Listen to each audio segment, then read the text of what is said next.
नमस्कार, आप सभी का स्वागत है। और इस चैनल पे हम लोग बात करते हैं कि भारत का तीव्र गति के साथ विकास कैसे किया जा सकता है।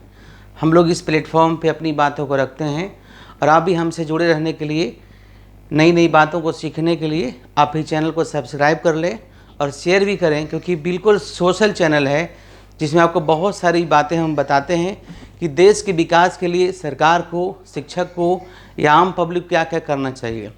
तो उसी क्रम में आज हम लोग बात करेंगे कि हम लोग का जो कॉलेज एजुकेशन सिस्टम है वो क्या है और इसे कैसे और इम्प्रूव किया जा सकता है।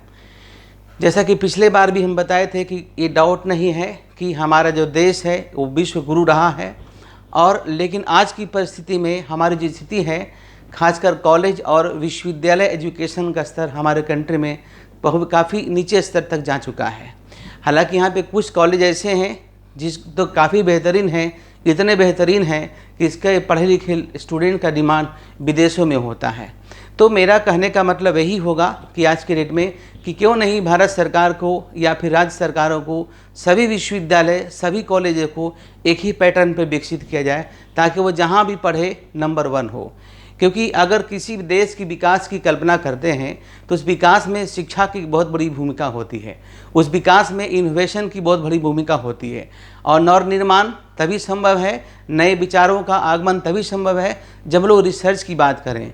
अगर हम पुराने ज़माने की बात करें तो हमारे कंट्री में आपका नालंदा विश्वविद्यालय, तक्षशिला विश्वविद्यालय और विक्रमशिला विश्वविद्यालय जैसे हमारे पास उसका अभी भग्नावशेष भी है। हालांकि आफ्टर पार्टीशन जो हमारा तक्षशिला है अभी पाकिस्तान का पार्ट है, लेकिन हमारे के यहाँ जो विश्वविद्यालय थे वहाँ पे पूरी दुनिया से लोग पढ़ने के लिए आते थे।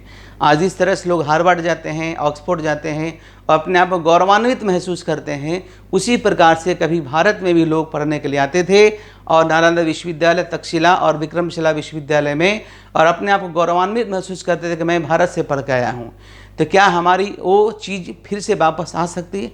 आ सकती है, लेकिन इसके लिए कठिन परिश्रम करने की ज़रूरत है, सरकार को भी और शिक्षक को भी और स्टूडेंट को भी, तभी हमारा वो पुराना दिन लौट सकता है। याद रखिए, हिस्ट्री रिपीट इटसेल्फ, इतिहास अपने आप को हमेशा दोहराती है। वो दिन दूर नहीं जब भारत में इस तरह की बातें हो सकती है, लेकिन ये कैसे संभव है इस पर हम लोग विचार करेंगे। चलिए, मैंने आपको बात की थी नालंदा यूनिवर्सिटी, तक्षशिला यूनिवर्सिटी जो कि पाकिस्तान में है, और विक्रमशिला यूनिवर्सिटी जो कि अभी आपका इसका भग्नावशेष भागलपुर डिस्ट्रिक्ट में है। नालंदा यूनिवर्सिटी जो नालंदा डिस्ट्रिक्ट में है, बिहार शरीफ के पास है, वहाँ पे है। तो ये आपका लेक्चर काफ़ी इंपॉर्टेंट होगा। अगर आप यूपीएससी की तैयारी करते हैं तो उसमें भी आपको हेल्प करेगा। लेकिन ये लेक्चर सभी के लिए इंपॉर्टेंट है, सभी विद्यार्थियों के लिए इंपॉर्टेंट है, क्योंकि आप जानें कि कैसे हम आगे देश को बढ़ा सकते हैं। चलिए देखिए, आप बता दूँ, ये नालंदा विश्वविद्यालय का कुछ भग्नावशेष है। यहाँ वक्त मिले ज़रूर जाएँ। ये आपका तक्षशिला यूनिवर्सिटी का भग्नावशेष है जो कि पाकिस्तान का पार्ट अब हो गया है बंटवारे के बाद। ये आपका विक्रमशिला का पार्ट है, विक्रमशिला का कुछ भग्नावशेष है जो कि अब आपका जो है भागलपुर में है।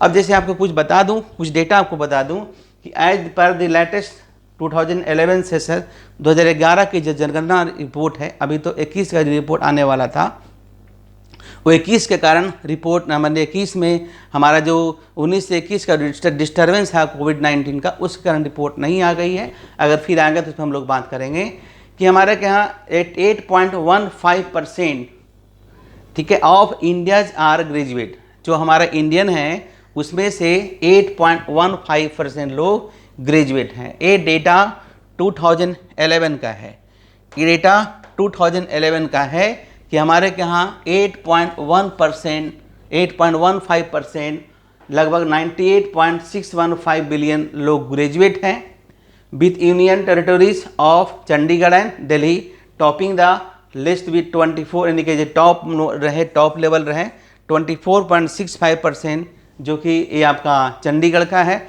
और 22.56% ऑफ देयर पॉपुलेशन वो आपका कहाँ का है? दिल्ली का है, रेस्पेक्टिवली, मतलब अलग अलग राज्यों का है। ये आपके पास रिपोर्ट है। कुछ रिपोर्ट में बता दूं और ये बात करें, Indian higher education system has expanded at fast place by the adding the, हमारे के यहाँ जो हमारे एजुकेशन सिस्टम है वो काफ़ी तीव्र गति के साथ बढ़ी है। 2002-1 से 2010-11 के बीच में हमारे के यहाँ लगभग जो है 20,000 कॉलेज जुड़ गए, और इसमें जो है लगभग 8 मिलियन स्टूडेंट इसमें आपके स्टडी किए हैं। ये आपका अब 10 साल का रिकॉर्ड है। लेकिन ज़रूरत है कि हमारे इतने सारे कॉलेज बढ़े, इतने सारे विश्वविद्यालय बढ़े, लेकिन हमारे का गुणवत्ता में सुधार नहीं हो रही है। इसी गुणवत्ता में सुधार कैसे हो, इसी पे हम लोग को विचार करना है। हम लोग देखेंगे कि टीचर को क्या करनी चाहिए, सरकार को क्या प्रयास करनी चाहिए और हम लोगों को क्या प्रयास करना चाहिए, ताकि जो है हमारे देश का जो एजुकेशन सिस्टम में बड़े पैमाने पर क्रांतिकारी परिवर्तन हो। जैसे कि मैं पिछले क्लास में बताया था कि अगर सरकार चाहे तो इंडियन एजुकेशन सर्विसेज के तहत या स्टेट एजुकेशन सर्विसेज के तहत एक संस्था विकसित करनी चाहिए, जिसका सिर्फ काम हो, जिस तरह से आपको हर साल सरकार अपॉइंट करती है IAS ऑफिसर का, IFS ऑफिसर का, या फिर स्टेट लेवल में भी इस तरह से स्टेट PCS ऑफिसर की बहाली होती है। उसके लिए एग्ज़ाम होता है, PT होता है, मेंस होता है, इंटरव्यू होता है, उसके बाद ट्रेनिंग होती है। इसी वे में टीचर का भी अपॉइंटमेंट होना चाहिए कि कितने सारे एग्ज़ाम पास कर लेने के बाद जब वो पास कर जाएं तो उनको भी कन्फर्म हो जाए कि हम टीचर बने। लेकिन हमारे क्या टीचर बनने की प्रक्रिया इतना कठिन हो गया है, इतना क्लमजी हो गए हैं कि जो रियल लोग नहीं आ पाते सिस्टम में। रिसर्च ओरिएंटेड पढ़ाई की ज़रूरत है। सरकार को इसके लिए कदम उठाने पड़ेंगे, तभी हमारे यहाँ बड़े पैमाने पर ये विकास संभव आपका है। चलिए इसमें से मैंने कुछ डेटा आपको बताऊं। देखिए, गवर्नमेंट के एफर्ट्स है, कुछ पॉइंट आउट किया है। इसमें से अगर आप सहमत हैं, कुछ पॉइंट और ऐड करवाना चाहते हैं तो आप कर सकते हैं। सबसे पहले हमारे क्या ज़रूरत है, जो इंफ्रास्ट्रक्चर, कॉलेज और यूनिवर्सिटी की जो इंफ्रास्ट्रक्चर है, हमारे की देश में ही IIM है, हमारे देश में ही ISI इंडियन स्टैटिस्टिकल इंस्टीट्यूट है, हमारे देश में ही आपका चाणक्य लॉ यूनिवर्सिटी है, हमारे देश में ही नेशनल लॉ यूनिवर्सिटी है। तीन सभी का जो इंफ्रास्ट्रक्चर है, और हमारे के यहाँ ग्रामीण क्षेत्रों में, छोटे मोटे ज़िला में हमारे के यहाँ जो डिग्री कॉलेज है उसकी क्या स्थिति है, ज़रा उसको ध्यान दें। तो उसको भी इसी लेवल में लाना होगा। सबसे पहली बार, आज दुनिया कहाँ से कहाँ पहुँच गया, लेकिन अभी भी जो है हम कहाँ हैं, तो सिर्फ ब्लैक बोर्ड पे पढ़ रहे हैं। अभी भी अधिकतर हमारे के यहाँ जो कॉलेजों में है, जो ब्लैक बोर्ड की व्यवस्था है। हमारे के यहाँ ब्लैक बोर्ड आया, वाइट बोर्ड आया, स्मार्ट, उसके बाद आपका प्रोजेक्टर पे पढ़ाई शुरू हुआ, डिजिटल बोर्ड पे पढ़ाई शुरू हो रही दुनिया में। लेकिन अभी भी जो है हमारे अधिकतर कॉलेजों में ब्लैक बोर्ड की पढ़ाई होती है। वैसा बोर्ड जिसमें क्या टीचर लिखते हैं वो टीचर समझे, स्टूडेंट को समझ में आता नहीं है। तो सबसे बड़ी ज़रूरत है कि समय के साथ हमें परिवर्तन करनी चाहिए। कॉलेजेज में प्रॉपर व्यवस्था की जानी चाहिए इंफ्रास्ट्रक्चर का। उसमें हमारे यहाँ डिजिटल लाइब्रेरी भी हो, डिजिटल क्लासरूम भी हो, और कुछ अच्छे कॉलेजेज जो कहते हैं, जो टॉप रैंक के कॉलेज हैं, वहाँ पे बच्चों के इंटर्नशिप कराया जाता है पढ़ाई के दरमियान, जिससे कुछ नए चीज़ सीखते हैं। लेकिन हमारे यहाँ अधिकतर कॉलेज में चीज़ नहीं होती है। तो सरकार की व्यवस्था करनी चाहिए कि जो ग्रेजुएट करते हैं, जो पोस्ट ग्रेजुएट करते हैं, उसको हर कोर्स में इंटर्नशिप प्रोग्राम लाया जाए, ताकि वो पढ़ने के दरमियान बहुत सारे नई चीज़ को सीखना के मौका मिले। और जितने स्टूडेंट हैं सभी को स्कॉलरशिप भी मिलना चाहिए, क्योंकि 10th के बाद जो है पेरेंट्स पर से बर्डन खत्म होना चाहिए। उसके एवज में सरकार को कुछ प्रोजेक्ट पे काम करवानी चाहिए, ताकि इसको हम लोग लर्न विद अर्न कर सके। अगर इस तरह की प्रथा विकसित की जाए तो जो स्टूडेंट है लंबे समय तक सस्टेन कर पाएंगे स्कूल और कॉलेज में। क्योंकि हमारे यहाँ की जो आय की स्थिति है, बहुत सारे पेरेंट जो हैं जब बच्चे ग्रेजुएट करते जाते हैं तो कहते हैं, हाथ जोड़ लेते हैं, अब हमसे पढ़ाई लिखाई का काम नहीं होगा, हम इसे खर्च नहीं दे पाएंगे। तो सरकार की इस तरह की व्यवस्था करनी चाहिए। सरकार को स्टूडेंट से, कॉलेज स्टूडेंट से, यूनिवर्सिटी स्टूडेंट से कुछ काम लेना चाहिए, और उसके एवज में उसे स्कॉलरशिप के रूप में इतना पैसा कम से कम दे दिया जाए, ताकि रहने का, पढ़ने का खर्च उसको मेंटेन हो जाए। तभी हमारे देश का जो इंक्लूसिव ग्रोथ की जो बात करते हैं, सबका साथ का, सबका विकास की बात करते हैं, तभी हमारा संभव है। ये हमारे 11-5 प्लान में बात कही गई थी, 12-5 प्लान में बात की गई थी। तो बात कहने से नहीं होगा, उसे अमल करने से होगा। ये अच्छा कदम हो सकता है सरकार का। Appointment of teacher through IAS, जैसे कि मैंने बताया था, जो टीचर की एग्जाम, एक जो अपॉइंटमेंट हो, इंडियन एजुकेशन सर्विसेज हो या फिर स्टेट एजुकेशन सर्विसेज से हो, जिससे कि एकदम उसको पूरा ट्रेंड किया जाए। अभी जो व्यवस्था है कि आप 5 आर्टिकल लाइए, इतना किताब लाइए, इतना अवार्ड लाइए, ये तो कोई भी ला के कहीं से दे देगा, उससे क्या फ़र्क पड़ता है। आप एक ही आर्टिकल लिखवाइए, लेकिन ढंग का आर्टिकल लिखा होना चाहिए। एग्ज़ाम पास करके बाद जब ट्रेनिंग में जाए तो उसे आर्टिकल लिखना, थेसिस लिखना, सारा कुछ सीखा है, सारा कुछ सीख जाएंगे। लेकिन इस तरह से सिर्फ 5 आर्टिकल लाइए, नेट की डिग्री लाइए, नेट पास करना कोई भी आजकल पास कर जाता है ऑब्जेक्टिव क्वेश्चन पास करके। नेट जो है पास करने के बाद प्रोफेसर बना जाना ये कहीं तर्कसंगत नहीं लगता है। इसमें मेंस की एग्जामिनेशन होनी चाहिए, टीचर जो बन रहे हैं उसके अंदर राइटिंग स्किल होनी चाहिए। अब नेट की एग्जामिनेशन पास करना है, उसके अंदर राइटिंग स्किल कहाँ से आएगा? तो पहले की जो व्यवस्था थी राइटिंग स्किल के द्वारा नेट एग्जाम पास करते थे, प्रोफेसर बनते थे, वो कुछ हद तक सही है, लेकिन अब तो बिल्कुल गड़बड़ है। इस तरह की व्यवस्था को खत्म करके सरकार को इसी मेथड से आपका जो है अपॉइंटमेंट करनी चाहिए। आज जो भाई अपॉइंटमेंट हो उसको ट्रेनिंग दीजिए, उसमें सब कुछ वो सीख जाएंगे, तभी बच्चों को अच्छे तरीके से सिखा पाएंगे। और जो रीजनल लैंग्वेज है हमारे के इंग्लिश बहुत बड़ी बाधा है। आजकल लोग अंग्रेजी बोलते हैं तो अपने आप को बहुत काबिल समझते हैं। आप देखते होंगे कि अगर स्कूल कॉलेज में टीचर गुस्सा होते तो अंग्रेजी बोलते हैं, पता नहीं क्या चीज़ है। अगर कोई गुस्सा हो गया तो अंग्रेजी बोलने लगते हैं। ये चीज़ समझिए, क्योंकि उनको लगता है कि हम अंग्रेजी जानते हैं तो बहुत हैं। ये चीज़ को, एक घमंड को तोड़ना चाहिए। रीजनल लैंग्वेज को प्रायोरिटी दें। बच्चे स्कूल में कॉलेज में कुछ पूछने जाते हैं, एक माहौल बनाए रहते हैं प्रोफेसर लोग के, अंदर आवे नहीं बच्चा, कैसे अंदर आएंगे? वो भय है।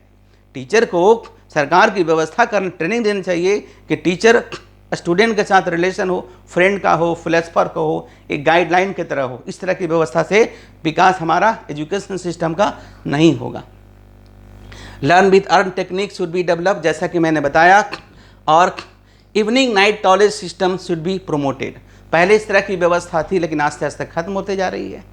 बहुत सारे ऐसे स्टूडेंट हैं जो दिन में काम करते हैं और रात में पढ़ना चाहते हैं, लेकिन सरकार इस तरह की व्यवस्था दे तब तो।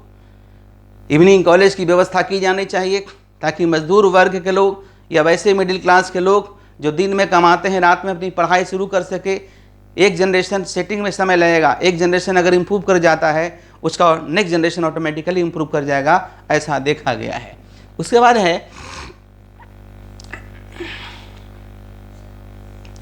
अपॉइंटमेंट के बाद टीचर लोग को ट्रेनिंग की व्यवस्था की जानी चाहिए, और जो प्रोफेसर और टीचर की इलेक्शन ड्यूटी में लगाई जाती है, जिससे हमारे एजुकेशन का पर बहुत ही बुरा प्रभाव पड़ता है। कभी मुखिया का चुनाव, कभी आपका एमपी का चुनाव, तो कभी आपका एमएलए का चुनाव। इन सभी चीज़ों से इन लोग को अलग रखा जाए, और अगर छुट्टी का वक्त हो तो इसके इंगेजमेंट किया जाए, लेकिन पढ़ाई के वक्त में इन सभी लोगों को, टीचर्स को कम से कम इस ड्यूटी से बरी किया जाए, ताकि ये टीचर्स बच्चों की पढ़ाई लिखाई पर ध्यान दे पाए। क्योंकि अधिकतर लोग अपना इस ड्यूटी को नहीं करना चाहते। उसके लिए और दूसरे सेक्टर के कर्मचारी को हायर किया जा सकता है, ताकि हमारे के यहाँ एक एजुकेशन प्रभावित ना हो। और देखिए, मेरे हिसाब से कुछ टीचर्स को भी मैंने जो सजेशन दिया मेरे अपनी हिसाब से, कि teacher should be have his disciple as a friend, philosopher and guideline. यानी कि शिक्षक को अपने बच्चों से, अपने चेले से जो है एक फ्रेंड के तरह, एक फिलोसफर के तरह, एक गाइडलाइन की तरह बिहेव करना चाहिए, ताकि उसे अच्छा लगे। और रिसर्च ओरिएंटेड टीचिंग पढ़ाई जानी चाहिए। बच्चों को जो पढ़ाई जाने वाली स्टडी मटेरियल हो वो रिसर्च ओरिएंटेड हो। रिसर्च ओरिएंटेड का मतलब हो कि जैसे कुछ नए चीज़ सीखने का मौका मिले, ऐसे पढ़ाई की जानी चाहिए। और रिसर्च जो हो ना, वो प्राइमरी पेज से रिसर्च छोटा सा हो, 2 ही पेज का रिसर्च करवाइए, लेकिन प्राइमरी डेटाबेस करवाइए। रिसर्च क्या होता है, रिसर्च कैसे करते हैं, रिसर्च से क्या फ़ायदा है, इस तरह की टेक्निक को टीचर को अपनाया चाहिए। उसके बाद teacher should study them self and emphasis of innovative skill. जो शिक्षक है उसको भी स्वयं पढ़ना चाहिए कुछ, ताकि उनके अंदर कुछ इनोवेटिव नए स्किल डेवलप हो, और वो चीज़ें जो सीखें टीचर बच्चों से शेयर करें। और जो रिसर्च टीचर करें उसमें से बच्चों को शामिल ज़रूर करना चाहिए, ताकि बच्चे वहाँ से पढ़ लिख के निकले तो एक हाथ में डिग्री हो और दूसरे हाथ में नौकरी हो। ऐसा पढ़ाई हो तो हर लोग पढ़ना चाहेगा। होता है क्या ना कि गांव से जो पढ़ने के लिए शहर में आते हैं, 5 साल 10 साल मेहनत करते हैं, एमए कर लिए, पीएचडी कर लिए, नेट कर लिए, फिर भी नौकरी नहीं है। तो इस व्यवस्था को सरकार खत्म करेगी, तभी हमारे यहाँ सही तरीके से शिक्षण संस्थान की विकास होगी।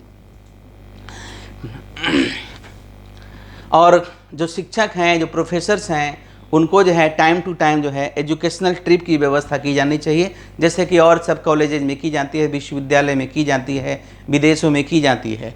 और साथ ही साथ जो है जो हमारा रूल्स एंड रेगुलेशन है उसको भी मेंटेन किया जाना चाहिए, है ना, ताकि देखते नहीं कि बहुत सारे यहाँ पे हॉस्टल के बच्चे जो होते हैं उससे लोग नफरत करते हैं, देखना नहीं चाहते हैं। आखिर ऐसा क्या है, तो उसे इस तरह की बात कर बतानी चाहिए, संस्कार देना चाहिए, और अगर ज़रूरत पड़े तो उसे दंडित भी किया जाना चाहिए। चाणक्य जी एक अच्छे टीचर हैं, वो कहते हैं कि स्टूडेंट अगर गलती करे तो उसके हिसाब से दंड दे देना चाहिए, उसे जान तो नहीं मार देगा ना। दंड जरूरी होता है, पनिशमेंट जरूरी होती है, वो टीचर हो या स्टूडेंट हो या फिर कोई और हो। और हमें आज के डेट में कम से कम हर कॉलेज में कम से कम इस तरह की क्लासरूम की व्यवस्था की जानी चाहिए। समय के साथ व्यवस्था जरूरी होती है, समय के साथ परिवर्तन जरूरी होती है। तो हम लोग इसी तरीके से कुछ कुछ बातें करेंगे, और आप लोग इस वीडियो को शेयर करें ताकि मैं नए नई चीज़ आपके सामने ला कर लाऊँ। और इस तरह से अगर आप इंटरव्यू वगैरह में जाते हैं तो ये चीज़ आपको मदद करेगी, आगे पढ़ाई में मदद करेगी। Thank you.